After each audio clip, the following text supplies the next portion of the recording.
The breaking point. The Galactic Council's chamber of deliberation hadn't seen such chaos in over 3 centuries. Councillor Zextal, his crystalline form vibrating with barely contained agitation, projected the latest sensor readings into the center of the vast amphitheater. The holographic display showed a human vessel performing what should have been impossible. "They're using quantum entanglement for propulsion," he announced, his voice resonating through the chamber's perfect acoustics. "Not just for communication, but for actual space-time manipulation. This goes against every safety protocol we've established since the Great Collapse." The human delegation sat calmly in their designated section, seemingly unperturbed by the growing tension in the chamber. Dr. Sarah Chen, Earth's chief representative, studied the holographic display with what appeared to be mild interest. Her casual demeanor only served to further agitate the council members. The Archspeaker, a massive entity composed of swirling plasma, contained within an ancient containment field, moved forward. "Humans," it began, its voice translated simultaneously into all known languages. "Explain yourselves. Quantum entanglement manipulation at this scale was forbidden for good reason. The Great Collapse nearly destroyed this galaxy." Dr. Chen rose from her seat, her movements deliberate and unhurried. The artificial gravity in the chamber was set slightly higher than Earth standard, but she had long since adapted. "Honored members of the Council," she began, "we understand your concerns. The Great Collapse is well documented in our historical archives. However, you're working from an incomplete understanding of our approach." She gestured to the holographic display, manipulating it with practiced ease. The image of the human vessel was replaced by a complex mathematical model. "We didn't ignore the safety protocols. We transcended them. Your regulations were written based on linear quantum manipulation. We work with quantum fields in 4-dimensional arrays." A ripple of murmurs spread through the chamber. Councillor Zextal's crystalline form shifted to a deeper blue, indicating skepticism. "Impossible. Such configurations would be inherently unstable. The cascade failures alone would be catastrophic if we were using conventional containment methods," Chen interrupted. "But we don't. We developed quantum resonance fields that actually become more stable as energy levels increase." She paused, looking around the chamber. "Think of it like a gyroscope. The faster it spins, the more stable it becomes." The Archspeaker's plasma form swirled more rapidly, a sign of agitation. "You speak of theories that our greatest minds determined were impossible millennia ago. Your species has barely achieved faster than light travel. How could you possibly?" "Because we didn't know it was impossible." Another human delegate, Dr. Marcus Wong, spoke up. "We approached the problem without preconceptions. Your civilizations had all the right equations, but you were afraid to push past certain boundaries because of historical trauma." The chamber erupted in overlapping voices and electromagnetic communications. The Great Collapse had destroyed 12 star systems and left an entire sector of space uninhabitable. The safety protocols weren't just bureaucratic restrictions, they were survival mechanisms. Chen waited for the noise to subside. "We're not asking for permission," she said quietly, but her voice carried throughout the chamber. "We're extending the courtesy of explanation. Our ships use this technology because we need it. The void between stars is more dangerous than you know." "Is that a threat?" Zextal demanded, his crystal form now pulsing with angry red undertones. "No," Chen replied, her expression grave. "It's a warning. We've detected something out there, something your conventional sensors can't see. We developed this technology because we had to. And soon, you'll understand why." The Archspeaker's containment field hummed as it processed this information. "The Council cannot allow unregulated quantum manipulation within galactic borders. You have 2 standard cycles to cease all quantum entanglement operations beyond basic communication levels. After that, Earth will face complete isolation from galactic trade routes and information networks." Chen smiled, but there was no humor in it. "With respect, Archspeaker, you're assuming we need your permission to travel through space. Our ships don't work like yours. We can't simply turn off the quantum systems. They're integrated into every aspect of our technology. And more importantly, we won't. She turned to face the assembled council members. Humanity spent thousands of years planet-bound, looking up at the stars. When we finally reached them, we swore we would never be grounded again. Not by natural laws, and certainly not by artificial ones. Then you leave us no choice, the Archspeaker declared. By unanimous decision of the Galactic Council, Earth and all human vessels are hereby quarantined. Any human ship detected using quantum manipulation technology will be subject to immediate impoundment. The human delegation stood as one. Dr. Chen's voice was steady as she delivered humanity's response. We understand your decision. But remember this moment. Remember that we tried to warn you. Because when you finally see what's coming, you'll understand why we broke your rules. And you'll be grateful we did. As the human delegation left the chamber, Counselor Zextal turned to the Archspeaker. They're either madmen or prophets, he observed. With humans, the Archspeaker replied, the difference is not always clear. Deploy the quarantine beacons. Let us hope we do not regret this decision. In low orbit around the Council's capital world, the human diplomatic vessel activated its quantum drive. The quarantine hadn't officially begun, but already Council ships were moving to escort them out of the system. As Chen watched their approach on the bridge displays, she turned to her communication officer. Send the signal. Tell all Earth ships to continue operations as planned. The Council made their choice. Now we make ours. The quantum entanglement arrays hummed to life, sending their message instantly across light years of space. On the edge of human space, research vessels continued their work, monitoring the growing darkness between the stars. They had tried to warn the Council. Soon, they would have to show them instead. The silent response. 3 months into the quarantine, the Galactic Council's predictions of human capitulation had proven embarrassingly wrong. Instead of struggling under the trade restrictions, human ships simply disappeared. Their quantum signatures vanished from Council space, leaving behind only confused speculation about their whereabouts. In his private chambers, Counselor Zextal reviewed the latest intelligence reports. The crystalline walls around him reflected his deep purple hue of concern. The humans weren't just surviving the quarantine. They were ignoring it entirely. Cargo still moved between Earth and its colonies, but Council sensors couldn't track the ships. It was as if they were moving through a completely different layer of space. Display latest anomaly readings, he commanded. The chamber's holographic systems responded, showing a series of disturbing sensor logs. Throughout Council space, monitoring stations had been detecting brief flickers of quantum distortion.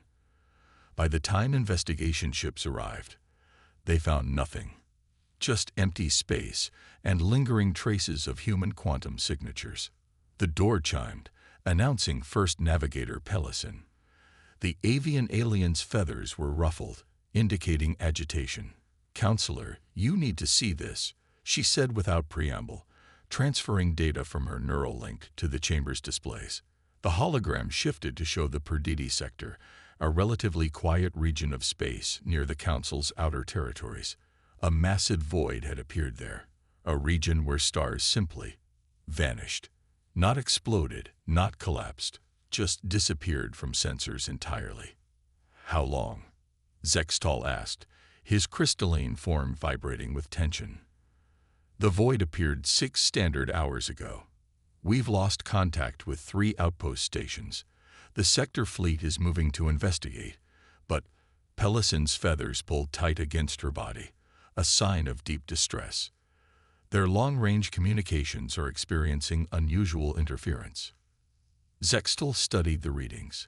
The void wasn't just absorbing light.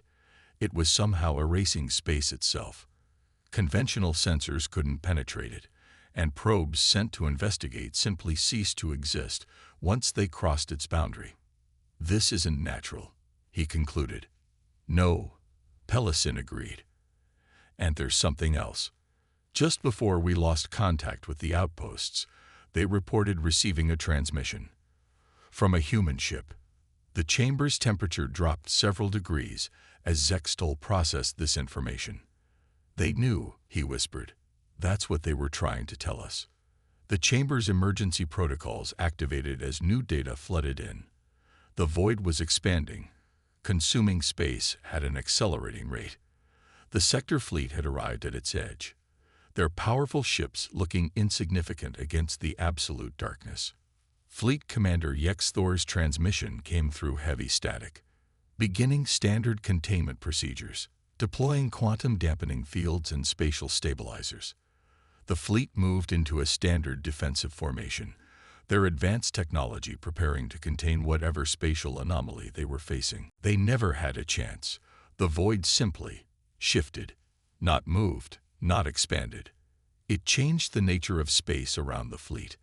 Half the ships vanished instantly. The others began breaking apart, their atomic bonds simply ceasing to exist. By the first light, Pelicin breathed, her feathers now completely flat against her body. What are we dealing with? Before Zextol could respond, a new signal cut through their communications. The quantum signature was unmistakably human, but it was unlike anything they'd seen before. A familiar voice filled the chamber. "This is Dr. Sarah Chen of Earth," the transmission began.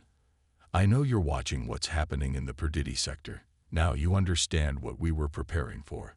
The void isn't just an anomaly. It's an entity. One that exists in quantum states your science doesn't recognize." Zextol's form shifted to the deep blue of resignation. "You've encountered these before. We detected the first micro-void near Saturn 5 years ago," Chen confirmed. "It nearly consumed one of our colonies before we developed the quantum entanglement drives to counter it. Your conventional technology can't fight this, Counselor. You can't contain something that exists in quantum superposition with reality itself." The displays showed more voids appearing throughout Council space, smaller ones, but growing. The humans had been right. Their reckless technology wasn't about defiance or arrogance. It was about survival. "The quarantine," Zextol began, "is irrelevant now," Chen interrupted. "We have ships positioned throughout Council space, running dark using our quantum tech. Give the word, and we'll help. But you need to understand, we'll do this our way. Your rules about quantum manipulation aren't just wrong. They're going to get everyone killed." Across Council space, the voids continued to grow. Conventional weapons passed through them without effect. Standard defensive shields meant nothing to an enemy that could simply erase the space they occupied. The Council's carefully maintained order was facing an enemy that didn't just break the rules. It ignored them entirely. In his chamber, Counselor Zextol made a decision that would change the course of galactic history. "This is Counselor Zextol of the Galactic Council." He broadcast on all frequencies. "To all human vessels in Council space, we request your immediate assistance. The quarantine is lifted. Save our people." The response was immediate. Throughout Council space, human ships flickered into existence. Their quantum drives hummed with impossible energy, their very presence seeming to stabilize reality around them. They had been there all along, watching, waiting, preparing. The real war was about to begin, and humanity's forbidden technology was about to prove itself against an enemy that made the Great Collapse look like a minor incident. When rules don't matter, the bridge of the Human Defense Force ship Quantum Horizon thrummed with energy as Captain Maya Rodriguez watched the void entities tear through space. Around her vessel, the remnants of the Council fleet maintained a safe distance, their crews still struggling to comprehend what they were witnessing. "Multiple void signatures detected," her sensor officer reported, hands dancing across quantum-linked interfaces. "They're attempting to establish a convergence point." Rodriguez had seen this before. When void entities merged, they didn't just get bigger, they evolved. "Signal the Council ships to fall back to minimum safe distance. Prepare the quantum resonance array." The Council ships, sleek and powerful vessels that represented the peak of conventional technology, retreated with precision. Their commanders had watched enough battles against the voids to know their weapons were useless. Now they would see how humans fought an enemy that didn't play by the rules of normal space. Quantum array charge, engineering reported. Resonance field stable at 300% of standard containment protocols. On a Council observation ship, First Navigator Pellesin watched in fascination as the human vessel began to change. Its hull seemed to blur, existing in multiple states simultaneously. Energy readings from its quantum drive exceeded anything their sensors could reliably measure. "They're going to tear themselves apart," her science officer protested. "Those energy levels are exactly what we need," came Dr. Chen's voice over their comms. She had transferred to the quantum horizon to coordinate the defense. "Watch and learn why we built our ships this way." The void entities merge, forming a singularity that began consuming space at an exponential rate. The quantum horizon's response defied every principle of space combat the Council had established over millennia. Instead of retreating or attempting to contain the threat, it accelerated directly toward the void. "By the first light," Pellesin whispered, "they're going to." The human ship hit the void at full speed, but instead of being consumed, it seemed to phase through multiple layers of reality simultaneously. The quantum drive wasn't just providing propulsion, it was allowing the ship to exist in the same quantum states as the void itself. "Multiple quantum strings detected," Rodriguez's science officer announced. "We're seeing the void's underlying structure." This was why human ships were built to break the rules. The void entities existed in quantum superposition, occupying multiple states of reality simultaneously. Conventional weapons couldn't harm them because they weren't fully present in any single state of space-time. "Deploy quantum anchors," Rodriguez ordered. "Lock them into a single reality state." The quantum horizon systems responded instantly. Beams of pure quantum energy shot out, not attacking the void directly, but forcing it to collapse into a single quantum state. It was like forcing a wave to become a particle, and suddenly the void was vulnerable.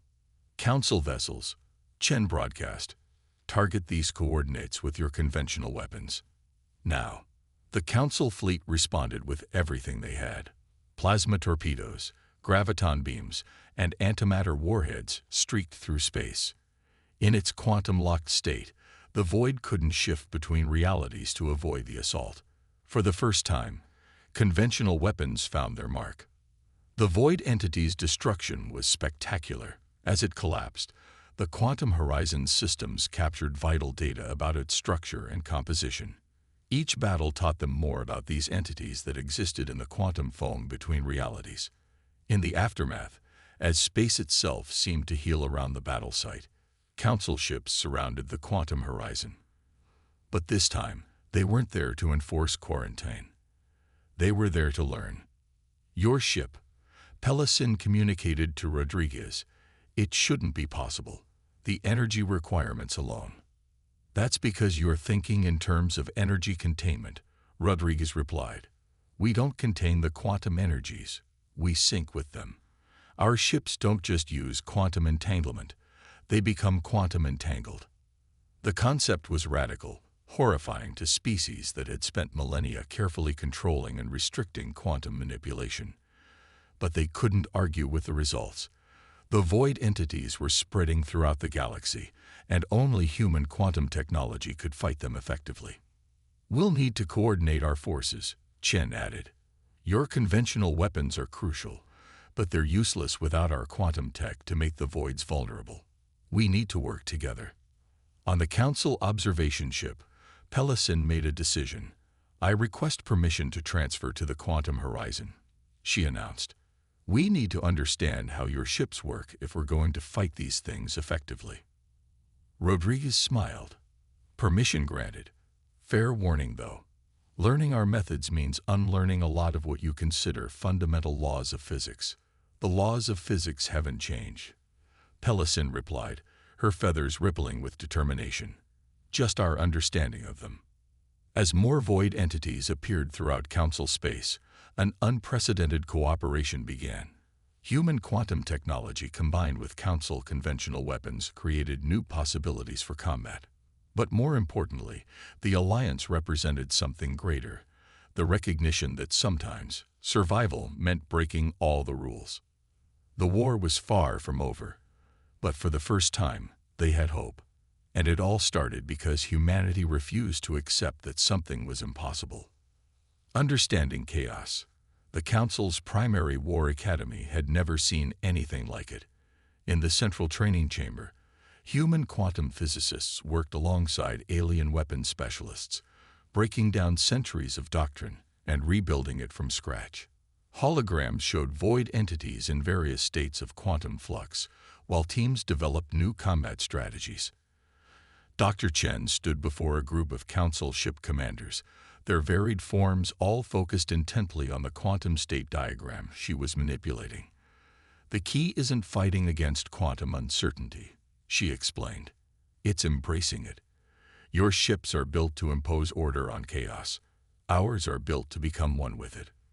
First Navigator Pellison, now serving as liaison between human and Council forces, watched as understanding slowly spread through the assembled commanders.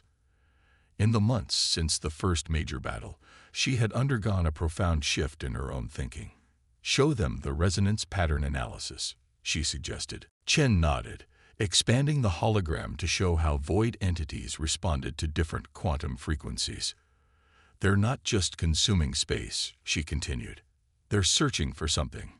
Each void entity exhibits specific resonance patterns, like they're trying to match a frequency we can't detect yet." In orbit above the Academy, the quantum horizon underwent modifications. Council engineers worked alongside human technicians, integrating conventional weapons systems with quantum drive technology. Captain Rodriguez supervised the integration from the bridge, monitoring the quantum stability readings. "Quantum field harmonics at 85% synchronization," her engineer reported. "The Council's graviton cannons are successfully linking with our quantum matrix." Rodriguez studied the readings. The hybridized systems were performing better than anyone had expected. "The void entities are evolving," she noted. "We need to stay ahead of them." Back in the Academy, Chen's presentation reached its crucial point. "We've detected a pattern in the void incursions," she announced, displaying a galactic map marked with void appearances. "They're not random attacks. They're building toward something." The map showed void entities converging on specific points in space, forming a complex geometric pattern. Council analysts had missed it because they were looking for conventional strategic patterns, but when viewed through the lens of quantum mathematics, a clear design emerged. "They're creating a quantum resonance network," Pellison realized, her feathers bristling with alarm. "If these points connect, they'll trigger a cascade effect," Chen confirmed, "one that could quantumly entangle entire sectors of space. Conventional matter wouldn't survive the transition." The chamber erupted in urgent discussions. The void entities weren't just consuming space, they were preparing to transform it, to convert normal spacetime into something that existed primarily in quantum states, uninhabitable by conventional life. "How long?"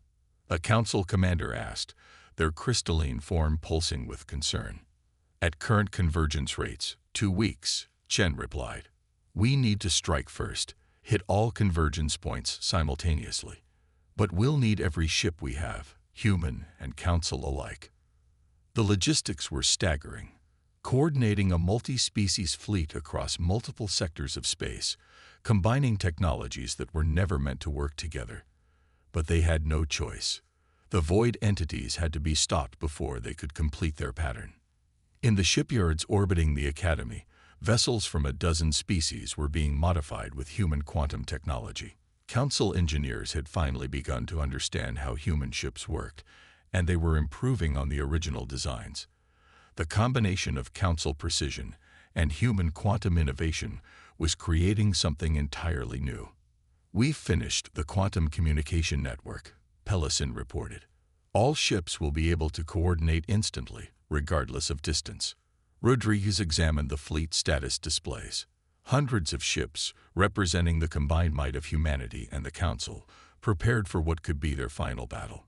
"Begin fleet-wide quantum synchronization tests," she ordered. The tests revealed something unexpected. As more ships joined the quantum network, the overall system stability increased. The Council's fear of large-scale quantum manipulation had prevented them from discovering this phenomenon. Quantum systems could actually become more stable as they grew more complex. "It's like a symphony," Chen explained to the War Council. "Each ship adds its own quantum frequency to the whole, creating a harmony that strengthens everything around it." The void entities seemed to sense the preparation. Their attacks increased in frequency and intensity, forcing the Alliance to fight defensive battles while preparing for the main offensive. But each engagement provided more data, more understanding of how these quantum beings operated. In her quarters aboard the Quantum Horizon, Rodriguez reviewed the final battle plans. The combined fleet would split into 5 task forces, each targeting a primary convergence point. Success would require perfect coordination between human quantum technology and Council conventional weapons. "The fleet is as ready as it will ever be," Pellison noted, joining her for the final review. "Though I admit, I never expected to see Council ships voluntarily using quantum manipulation technology." "Necessity is a powerful teacher," Rodriguez replied. "But I think it's more than that. Your people aren't just using our technology now. They're understanding it. The Council's scientific knowledge combined with human innovation. We're creating something neither of us could have achieved alone." As the deadline approached, the combined fleet moved into position. The void entities had nearly completed their pattern. The next 24 hours would determine the fate of conventional spacetime itself, and it all hinged on the unlikely alliance between those who wrote the rules and those who dared to break them. Breaking every rule. The combined fleet dropped out of quantum sync at precisely the same moment, appearing simultaneously at 5 different points across Council space. On the bridge of the Quantum Horizon, now serving as the command ship for the entire operation, Captain Rodriguez watched as hundreds of vessels moved into attack formation. "All task forces reporting ready," her communications officer announced. "Quantum network stable across all sectors." The void entities reacted immediately to their presence. Space itself seemed to shudder as massive quantum anomalies began forming at each convergence point. This time, though, the fleet was prepared for what they were seeing. "They're attempting to merge," Dr. Chen reported, studying the quantum readings. "All 5 convergence points are synchronizing their quantum states." First Navigator Pellison, coordinating the Council vessels, activated the fleet-wide command channel. "Remember your training. Don't try to fight the quantum fluctuations. Move with them, just as the humans taught us." The void entities had never faced a coordinated response like this. As they began their final convergence, they encountered something unexpected. Ships that could match their quantum state shifts, moving through multiple realities simultaneously. "Task Force Alpha, engage primary containment protocol," Rodriguez ordered. "All Council heavy weapons, prepare to fire on my mark." The human ships moved first, their quantum drives pushing them into the same quantum states as the void entities. But instead of attacking directly, they began generating complex resonance patterns, creating a quantum interference field that forced the voids to maintain consistent states. "Task Force Beta reporting successful quantum lock," came the call. "Task Force Gamma, quantum lock achieved. Delta and Epsilon confirming same." For the first time, all 5 void convergence points were held in stable quantum states. The Council ships moved into firing position, their conventional weapons primed. But something was wrong. "The quantum readings are still increasing," Chen warned. "They're adapting faster than we predicted, breaking free of containment in 3, 2. The void entities didn't just break free, they evolved. The 5 convergence points pulsed with impossible energy, and space itself began to tear. A new type of void began to form, one that existed in even more quantum states simultaneously. "All ships, fall back to secondary positions," Rodriguez ordered. But before the fleet could react, the new void entity struck. Reality itself seemed to splinter. Ships caught in the effect began to phase in and out of existence, their crews experiencing multiple timelines simultaneously. The carefully planned attack was dissolving into chaos. The quantum network, Pellison suddenly announced. It's not just for communication. If we link all ships' quantum drives, we could match their level of quantum flux. Chen finished, already running the calculations. But the energy requirements would be astronomical. We'd be breaking every safety protocol ever written. Rodriguez made her decision. All human vessels divert full power to quantum drives. Council ships channel all weapon energy into our quantum network. We're going to synchronize the entire fleet into a single quantum state. What they were attempting had never been done before, creating a quantum superposition state encompassing hundreds of ships and thousands of crew members. It violated every principle of quantum manipulation safety. The void entity lashed out again, but this time the fleet was ready. As the quantum synchronization took hold, the ships began to exist in the same multiple states as their enemy. But they had something the void entities didn't: consciousness, intelligence, and purpose. All ships linked, Chen reported. Quantum resonance at maximum. We're matching their quantum signature across all probability states. Now, Rodriguez ordered. The entire fleet acted as one. Human quantum technology merged with Council weapons in ways that defied conventional physics. They weren't just fighting in normal space anymore. They were fighting across multiple quantum realities simultaneously. The void entity reacted violently, trying to shift into even more quantum states. But wherever it went, the fleet followed. The quantum network allowed them to predict its movements across probability space, cutting off each attempt to escape. Quantum containment holding, Pellison reported.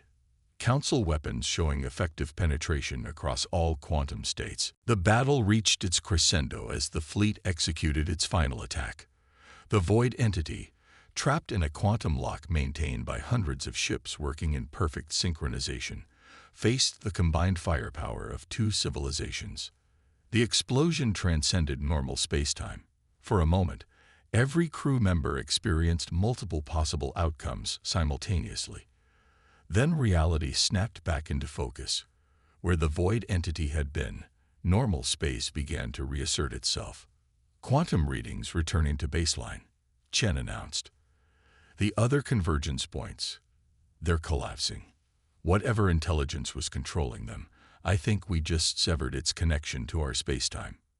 In the aftermath, as the fleet regrouped and damage reports came in, the full magnitude of what they'd accomplished began to sink in. They hadn't just won a battle. They'd proven that the most rigid rules could be broken, if broken wisely, and for the right reasons. The Archspeaker's transmission reached the fleet an hour later. The Council has voted unanimously to rescind all restrictions on quantum manipulation technology, it announced. Furthermore, we request that Earth establish a permanent quantum research and defense facility in Council space. It seems we have much to learn from each other. On the bridge of the quantum horizon, Rodriguez looked at her mixed human and alien crew. Well, she said, I guess sometimes you have to break all the rules to write better ones. Chen smiled. That's the thing about rules, she replied. They're not meant to restrict progress. They're meant to guide it. And sometimes, the best way to honor that purpose is to know when to break them. As the fleet began its journey home, the quantum network hummed with conversations between human and Council ships. They had faced an enemy that existed outside conventional rules, and they had won by learning to do the same. But more importantly, they had learned that the greatest discoveries come not from following rules blindly, but from understanding why they exist and when they need to change. The void entities were gone, but they had left behind something valuable. The knowledge that sometimes the only way to preserve order is to embrace chaos. And in that paradox, both humanity and the Council had found a new way forward together.